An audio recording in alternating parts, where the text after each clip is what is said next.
Kings Club Baccarat for the professional player, for the professional side hustle player. My preference is for you to play this game as a side hustle so you don't draw any attention to yourself. If you try to play it full time, professional, the way we're playing it here, you're going to make money and you're going to get noticed. And getting noticed when making money is the last thing you want to happen to you. I would not put you in that position. I want you to make money. I want you to make it as a side hustle. I want you to make it anonymously. I want you to make it in drive-by fashion, hit and run fashion if it's so be it, but in ways that you get the money and that you go and hardly anyone knows you were there. This is how you play it. This is what you want. Hey, Guaping. Welcome, sir. And Gary. Gary Sherinian is in the house.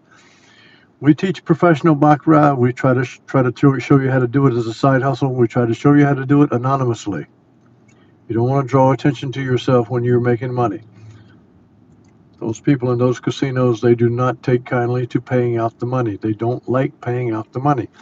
As a matter of fact, I've seen countless illustrations of things at the casino where, like Mickey Mays or those guys will talk about how the casino's cheating and what the casino does to cheat you. And they're all wrong. I will tell you right now, here's where the casino cheats you. And I'm going to give you the caution right off the top. When you finish playing and you've won your money and you're about to coloring up when you leave is actually a courtesy for the house. You don't have to do it. But you'll draw attention to yourself if you don't do it. You'll look obstinate. Excuse me. But before you push your chips forward, don't just push a stack of them forward. Lay them out in front of you. Take your time. Count them. Write down on the card exactly how many blacks you have, how many greens you have, and how many reds you have. Look at the dealer. Tell the dealer how much money you're coloring up. Let him know this is the number. And when he counts out your checks at the end, and he goes to stick them in his rack and he announces a number that is different than the one you got, you stop him right now. The casino cheats you when they color up. They do it all the time. Now, the nickel and dimer out there by the roulette table, they'll cheat him out of $5, $10, $15. But they'll cheat you out of a black in the Baccarat Lounge. I've caught them before myself, and I've had to be in a very embarrassing situation where I just had to accept it because they're not going to fix it for you. This is why a lot of times you don't even want to color up at all, because what they say is going to go. They'll even say, we looked at the video, you're wrong. There's nothing you can do about it, is what I'm saying. I hope you don't face that. It's a very awkward and uncomfortable situation, but it does happen. It happens all too often. The cheating is done during the color up because that's where the money is. Okay, so I want to talk to Casey Steve. Steve, you were nice enough to send me today the invite to I believe it's at the El Dorado in Reno, the Baccarat tournament, and I definitely want to go play. I want to go play. I want to see, how will I line up against the best Baccarat players in America. I really want to go play.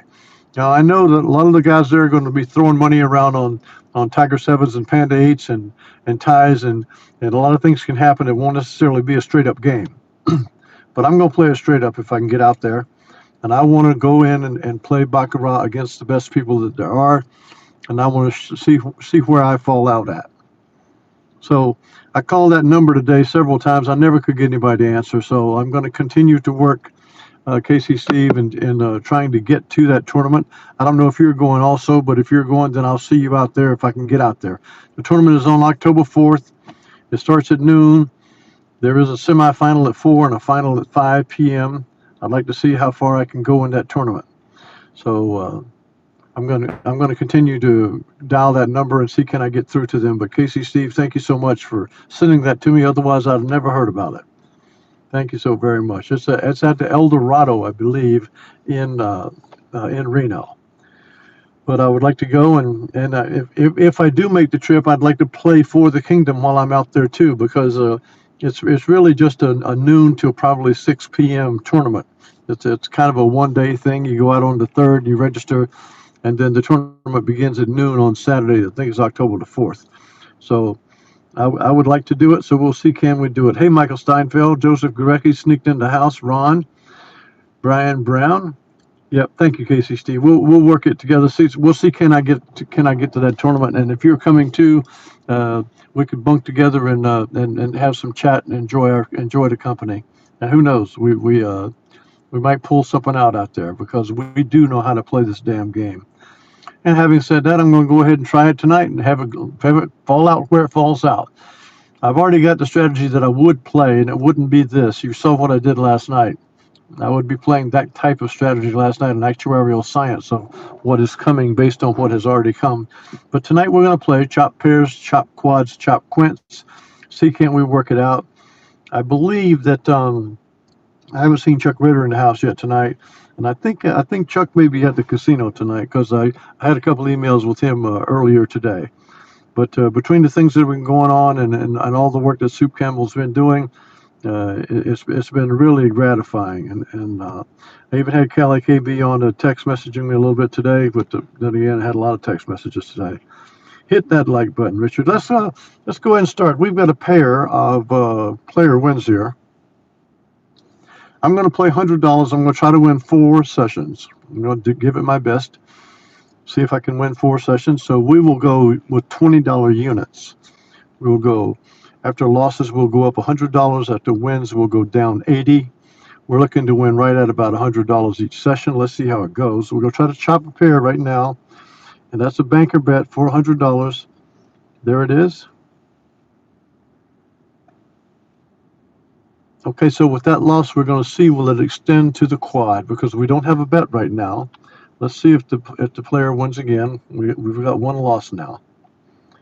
The player won again. So there's the quad. Now we're going to try to chop this quad. We're going to go up to $200 on the banker. Trying to chop the quad. Sneaked in there on the tie. Rebet that $200.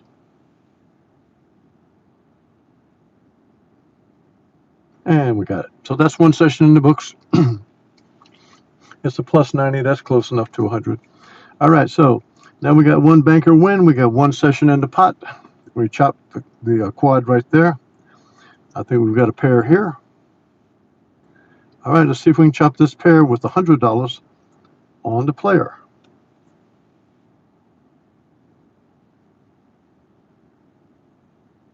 Couldn't do it. Let's see if the banker extends to the quad. He did. So now we've got a quad again on the banker. So we're going to bet $200 on the player. Trying to chop the quad.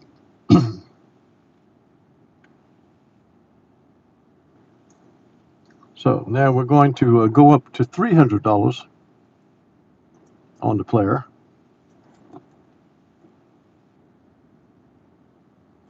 With a tie, 1 more chance. We're trying to chop the quint right now.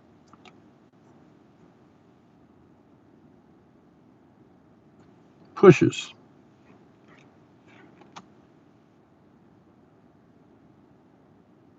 Got it done. Okay, so let's just press on. So what we did there was we chopped the quad, then we chopped the quint. 2 wins, 2 sessions. We're going to see what happens here, and we'll try to go to a 3rd session.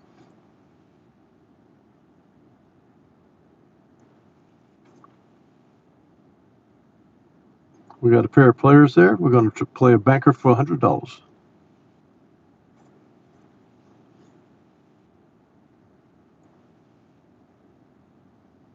Got the 3rd session.